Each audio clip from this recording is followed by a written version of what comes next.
Carp fishing has enjoyed a phenomenal level of growth over the past 30 years or so, and with that has come the need for companies to source and produce tackle in different ways. One of the casualties of this, however, has been the decline in the number of handmade rod builders, and they are nowadays few and far between. Roger Hurst has spent most of his adult life building fishing rods.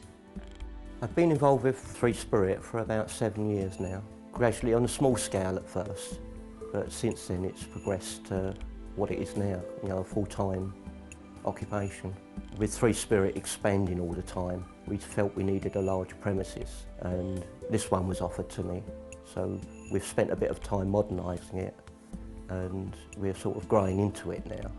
Basically, I left school and went for an engineering apprenticeship. When I'd finished that, I spent a bit of time fishing full-time, as you do, and then somebody that I knew through a friend opened up a fishing tackle shop in Turnford, which was near where I lived, Jack Simpson, quite a well-known rod builder at the time. I went to work for him part-time, it became full-time. He taught me to build rods, and then it sort of developed from there. I then left Jack about 20 years ago, and since then I've been working on my own, mainly for the trade. The rods I built in the past would have been, I built for all of Kevin Maddox's rods. That's from the very early days. I've worked for Shimano, Harrison's, various companies throughout. Whoever wants rods built, really. Whilst Roger's skill is quite clearly a crucial part of the operation, he obviously needs high quality materials to work with, and as such, the blanks that the rods are created from go a long way towards the finished product. I think the blanks that I'm using at the moment are the best blanks I've ever worked with. Rings and the component parts over the last few years haven't changed a lot, but the blanks certainly have. Getting away from the fishing point of view, I'm talking about from a builder, the blanks are so precisely made. The component parts can be made to fit perfectly. There's no tolerance, there's a very small tolerance between one blank and the other. So when you've come in to make rods on a larger scale than one or two, that helps you, with your production.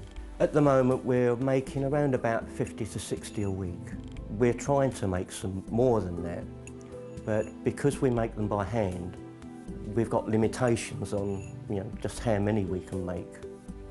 The difference between our rods and many of the imported rods is the amount of time we put into them. Each one is really made as an individual rod.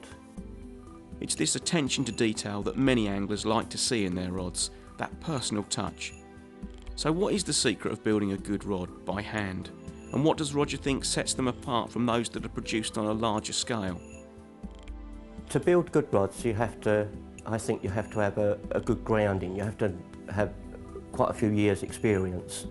Even the simplest operation, although when you watch somebody do it, looks very simple, in actual fact, it's to do it professionally and at speed takes a lot of skill.